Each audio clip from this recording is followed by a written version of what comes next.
Hello and welcome to another blind date with a book vlog. So I recently hauled this blind date with a book and I will have that video linked in the cards in the description below. But I have been so excited to finally get around to reading this book and I just want to know what it is. I'm in the mood for a romantasy. I just finished my Riley Sager vlog, so if I look the same as I do at the end of that vlog, that's why. But I need some good romance books in my life, and since I just read all 5 of those Riley Sager books, I figured I might as well jump into a quick little romance reading vlog. So this is going to be a reading vlog of me only reading this one book, but I'm very excited to see what it is and to talk to you all about it, and then I will get back to my regular scheduled like October vlogs. But either way, this is a blind date with a book. It is a romantasy with urban magic, and I am just so excited to see what it is. Also, it is autographed by the author, and I will show you all the little goodies again. So we have these 2 stickers. It's like a little dragon on top of a bunch of books, and then it says "Here for the Smut" on this one with dragon wings. It also comes with this really pretty pink pin and this sticker that says "Bookish Girly." So I'm so excited. Let's just jump right into this book. I always get so nervous opening these, but we're just gonna go ahead and do it.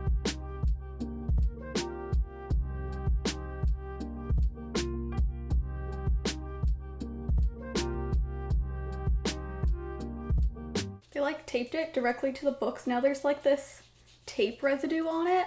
I'll have to try and get that off later. But the book is Terror at the Gates by Scarlett Clair, and I have never heard of this book. I have read another book by Scarlett Clair before. I know it was the Hades and Persephone retelling one, book 1 in that series. And I never continued on in that series because I think it was just retelling it from different points of view, if I remember correctly. Or maybe it was just second book, I don't remember. But I have never heard about this book or seen this cover, so that's really exciting. The tagline says "Blood of Lilith," so that's very intriguing. But let's see what this book's about. Ooh, this is gorgeous. Hold on. Guys, look at how stunning this book is. Wow. That is a gorgeous hardcover, and it does have these beautiful end papers. And it is of course signed like was advertised. Oh my gosh, I can't get over how beautiful this is. I love it. And the dust jacket papers. Okay. I like this. Wow. It's a pretty book. Okay, let me read to you guys what this book is about. So it says, estranged from her powerful family, Lilith Leviathan finds refuge in Nineveh, a district in the city of Eden devoted to sin. There, she uses her magic to steal for a living, attracting the attention of the 5 governing families, as well as the church, which expects women to remain pious and silent. When Lilith comes into possession of a beautiful blade, she thinks all her worries are over, until her usual buyer dies while inspecting it. I am definitely intrigued. I'm very excited to dive into this one.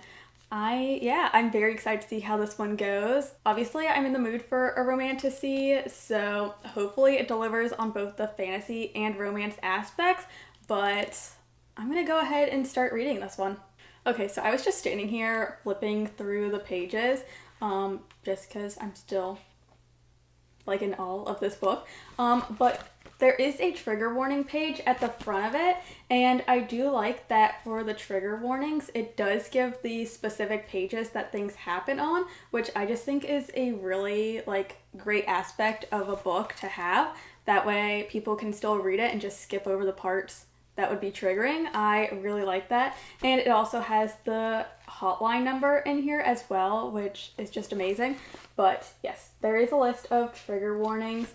So yeah, I will just say this book does have religious trauma, sexual assault by a authority figure in the church, child abuse and emotional abuse by a parent and authority figure in the church.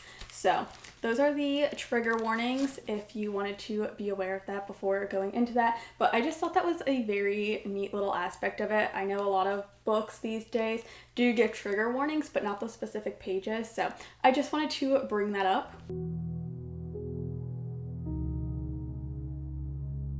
Hello, it has been very hectic lately. I'm in the middle of midterm season at the moment, so I've been doing so much like school stuff, but I did manage to get almost 100 pages into Terror at the Gates, and so I figured I would update you guys a little more about this one. So we are following our main character Lilith, and this is a very interesting world. So it is set in this very religious world. I want to say it is a religion like following Catholicism, but it is heavily like a very heavy religious world. So in this world, women are to be subservient to men, and that is what they are taught. Only women have magic, so men are desperate to get married in order to basically use their wives as a way to get magic and to like siphon magic off of them. And our main character is the daughter of one of these like very high people. There's like these different like districts, and her father runs one of them. However, she does not want to live in this like society where she needs to get married straight away. And since her dad is so high up on the totem pole, he is really looking to marry her off. She is also his only child, so she is like to take over, or I should say whoever she marries is to take over her father's spot. So she is currently living in a different district than the one that her father runs, and I believe the guy who runs this district that she's living in is going to be her love interest, which is a very interesting dynamic because they sort of already have chemistry from like the beginning of the book, but they haven't like acted upon it, like either of them. So it's very interesting. Also, all of this book is written from Lilith's point of view, but between each chapter we get like very short snippets of his point of view. So as you can see, it's like a very short snippet between like the next chapter, where it's like from his point of view. So that is a very interesting like writing style, but I'm not mad about it. And so yeah, our main character, she has sex magic, and truthfully I don't know what all kind of magic is in this world just yet. This book is almost 500 pages, and I believe it's the first in the series, but our main character has sex magic, and she can basically influence men's lust and like sort of influence how they're thinking, get them to tell her their secrets and all this stuff. And she basically uses that to steal from men, and that is basically how she makes her living. Is she is a thief. She steals from people and then sells it. And so one night she ends up stealing this dagger off of this guy, and whoever ends up holding this dagger besides her ends up dying.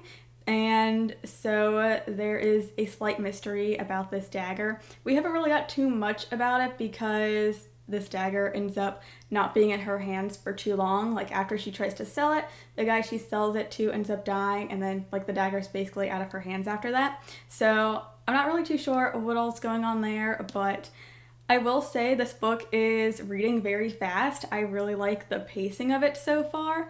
I definitely want a little bit more about this whole magic system because we don't know too much about this whole magic system in this world. And yeah, there hasn't been too much romance yet, which I'm honestly kind of thankful for. It is a 500-page book, like I said, so I do want it to be a little bit more slow burn for like the whole romantasy aspect.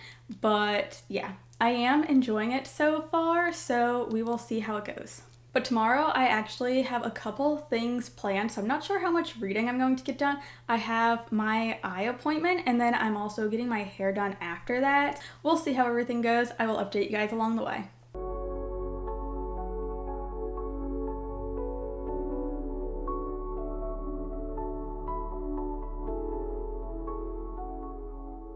Hello, it has been like a week since I last updated you guys.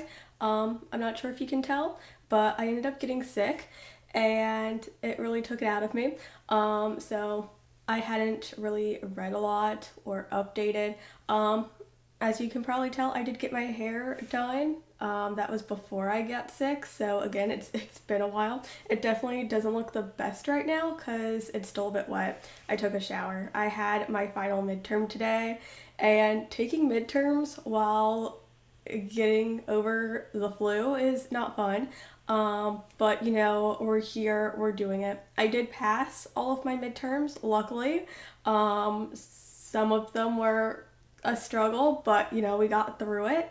But yes, I did get my hair done. It is now a dark brownie reddish color, which I feel like is perfect for the fall season.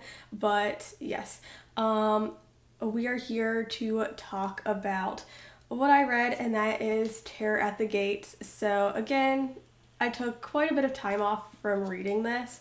I tried reading it a bit while I was sick, and like I just couldn't concentrate, which is like to be expected, but I have since finished it, and it's getting a solid 3-star rating from me. I feel like this book has so much promise in the actual like fantastical plot, the story it is telling, and I really enjoyed that.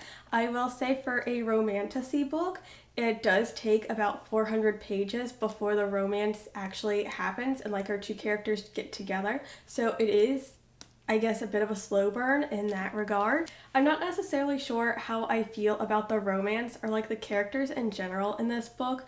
Like I don't know. So when we jump into this story, our main character is already established in this world. She already knows all of the people around her. She already has her friend group. She already has a crush on this dude who will later be the love interest. Like everything's sort of already established, so we never get to see her build any relations to any characters since, again, they're already established before like the book even starts. And I feel like that takes away a lot of the emotional impact of the story. Specifically, this is a fantasy book. There is some darker parts to it, and I'm not going to spoil anything, but there are some characters in this book who are like close to our main character who end up passing away in this story. And because we as a reader don't know them, like we get maybe like one scene beforehand with these characters, and so when this whole like emotional moment of these characters end up dying, as like I feel like as a reader you don't get that emotional impact because you don't really know them or care about them enough. So our main character is just like grieving, and we don't have that emotional impact. And again, with like the romance, they have this sort of tension and chemistry that has been going on before the book starts. So we never really see them connect or actually get to know each other. They already know everything about each other. They're already super close. So I feel like when the whole moment happens that they get together, it's kind of like, I don't know, meh. We kind of like already know where it's going. So I don't know. I would say that's probably my biggest flaw with this book, is just that we never get to really understand these characters or build up this like emotional intimacy with these characters. And yeah, that's like my biggest problem. I really like the plot of this book. I really like what the author was doing with it, and like exploring a world that is so religious like this one. Again, I'm pretty sure I mentioned it already, but I think it is like based around the Catholic Church and just a very strict religious system. And yeah, I really like what the author was doing with it. I thought it was really great. I will say at the end, when some of the reveals start happening, like the last 10 pages, everything happened really fast, and I get it that it was building towards a cliffhanger for book 2, and like I would be interested to see where this book goes, but I just thought it was really fast. For a book that's almost 500 pages, I kind of would have wanted everything to be more fleshed out, more developed. Like, I don't know, everything was just very rushed at the end. But again, I do like the turns that it was taking. As a main character, I think you can already predict how Lilith is as a character and where the story is going. But again, I still just like the writing style and how everything was like moving along. So yeah, just like a solid 3-star book. It definitely has its strengths and its weaknesses, but overall I think this book and this series has a lot of promise. And if a very religious fantasy is something that you're looking for to explore like the power dynamics in religion, I feel like this would be a really good book.